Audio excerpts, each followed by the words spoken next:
Alors, Manuel Manoussi, deuxième édition du Jet Raid en Grèce. Peux-tu nous parler un petit peu du format général, comment ça s'est passé? Comme deuxième édition en Grèce, on a essayé de retrouver un petit peu toutes les erreurs qu'on a fait dans l'édition première. Et cette édition, je pense qu'on a réussi à amener tous les petits problèmes de chaque pilote et chaque participant à l'édition précédente, avec plus de monde, une proximité pour les jet skis qui étaient différents de l'année passée.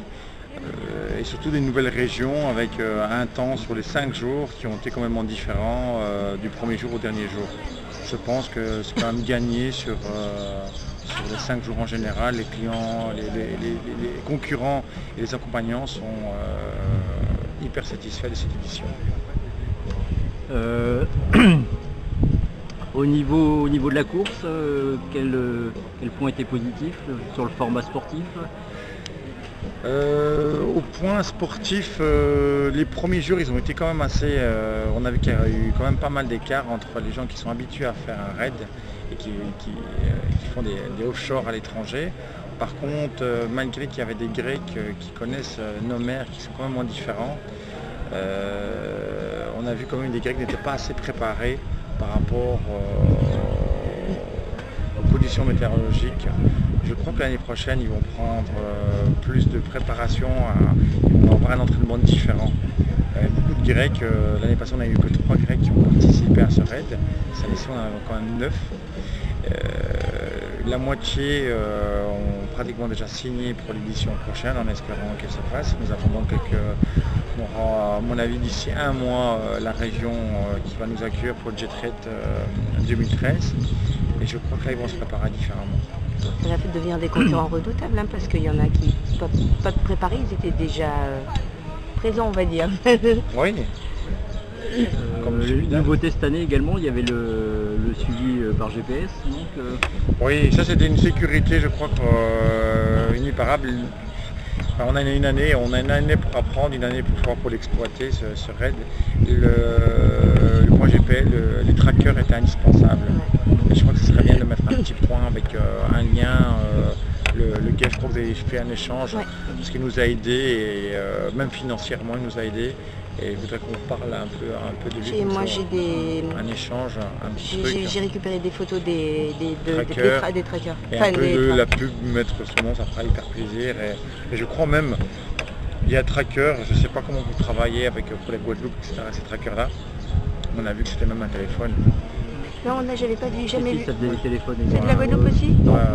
Non, que là j'avais jamais vu ce système. Moi-même je les ai utilisés, je trouve ça vraiment génial. Oui, c'est bien. Personnellement je l'ai utilisé moi pour joindre la sécurité. Du coup ça fait les deux, on n'est pas obligé d'emmener un téléphone avec soi.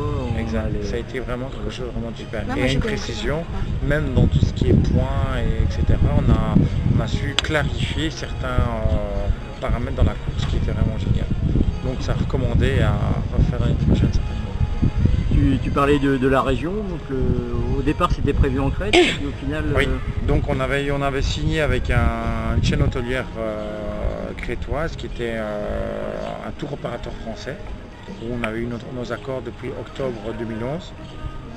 Et puis soudain, au mois de février, catastrophe, changement de scénario, on nous téléphone comme quoi l'hôtel a été changé, a été vendu aux Allemands. Donc malheureusement on a dû prendre une seconde alternative, donc on a pu seulement préparer le Jet Raid à partir seulement de fin février. Malgré tout, on a quand même pu donner tout le confort, je pense, pour chaque pilote et toute la sécurité nécessaire. Avant tout, ce qu'on regarde avec Bruno et avec Akis, c'est de pouvoir donner avant tout la sécurité. Et après, on pourra par rapport aux différentes courses. On n'est pas un très très grand pays, mais on a quand même 3000 îles en Grèce. Et tout n'est quand même pas facile à prendre on voit bien même pour les essences, etc. Et on a complètement changé de région, donc on a changé de préfecture, d'où les problèmes un peu de ravitaillement. Mais je crois que finalement tout s'est bien arrangé. Les points à revoir un petit peu cette année Le point à revoir, je pense que ce qu'on va revoir l'année prochaine, c'est un peu faire vraiment des staffs avec des briefings, vraiment un staff sécu, il y a un staff qui s'occupe uniquement des briefings pour vraiment soulager Bruno Casa. Parce que Bruno Casa, à un certain moment, je crois qu'il est un peu dépassé. Je dirais pas dépassé, mais de pouvoir. Et alors, comme on arrive, on va arriver, je sens très bien l'année prochaine, les 50, on les a. Elle va falloir gérer. Certains, Parce voilà. que c'est clair que le mec qui s'arrête au milieu de la ligne après, à la fin de la course, par exemple, il ne faut plus que ça arrive, ça jamais. C'est des petits points, bon, pourtant on l'a répété, au premier mais briefing, la sécurité, on a essayé de donner un petit peu. Il faut s'imaginer qu'on donne les briefings quand même en 4 langues. Ouais. Donc ça prend toujours un peu de temps. Et une fois qu'on a une langue qui est donnée, ben le temps qu'on termine la question-réponse, ça prend 4 fois plus de temps. C'est clair. Je dirais pas qu'il faudrait 4 orateurs avec eux. Non, mais il pourrait utiliser peut-être quelques schémas, sans forcément dévoiler les points secrets, etc. Je pense qu'il ferait quelques schémas, ça irait plus vite et il y aurait besoin de moins d'explications orales. Des schémas sur PowerPoint. Sur un paperboard qui dessine les points. Ou un importants, PowerPoint, voilà, mais... les points, tout le monde comprend vite un schéma, tout le monde comprend, il n'y a pas besoin de le traduire. Ouais. Non, mais c'est certain qu'il y a des trucs des fois qu'il faut. Mais bon, il y a quand même après des questions de chaque pays qui te posent. Hein. On est bien d'accord. À un certain moment, ne pas répondre aux questions. Non, mais c'est très bien. Il faut se dire que bon, il y a des personnes qui font du jet. La course est ouverte quand même à tout le monde. Il y a des gens qui font du jet par exemple en championnat de France mais qui n'ont jamais fait un raid. C'est complètement différent. L'esprit du raid, je parlais tout à l'heure avec Jean-François Langlade, Jean-François avait fait quand même quelques raids en Afrique avec nous au préalable. L'esprit est quand même toujours là. Mais c'est vraiment dans le raid qu'on tu retrouves cet esprit-là. Tu ne le retrouves pas dans une autre course. Et ça c'est surtout ça qu'on ne veut pas perdre. C'est clair. Des nouveautés pour l'année prochaine? Nouveautés l'année prochaine, on a déjà reçu 2 villes qui nous invitent. Voilà, Donc on change de région encore, certainement. Il y a une possibilité de pouvoir changer de région, c'est pas certain. On va bouger peut-être ou un point fixe? Toujours point fixe. Oui, parce Malgré que tout qu'il y a des personnes qui nous ont demandé de pouvoir faire... Cette année sur la crête, normalement il y avait un bivouac de prévu. Ouais. Mais la crête c'est possible. D'accord, Pourquoi ici. c'était possible? Parce qu'en fait on avait la facilité de pouvoir, si c'était la crête, de pouvoir le faire et de pouvoir le faire changer avec un ravitaillement par la même compagnie. C'est facile, la crête, c'est une région, c'est une île et on n'a qu'un bourgmestre en fait général pour toute la crête, c'est plus facile. Okay. Ici directement qu'on va changer, le fait qu'on passe de la côte, comme vous êtes passé du côté du Péloponnèse ou de Narpactos, c'est deux départements complètement différents. Donc oui, on voudrait bien changer, mais il faut se dire qu'il y a beaucoup d'accompagnement. On a regardé qu'il y a quand même beaucoup de GIP qui viennent pour sponsoriser cet événement-là. On n'arrive pas aujourd'hui à trouver un gros sponsor. Si maintenant on a un gros sponsor de moyens, à décider, c'est pas ça qui va manquer de pouvoir le faire.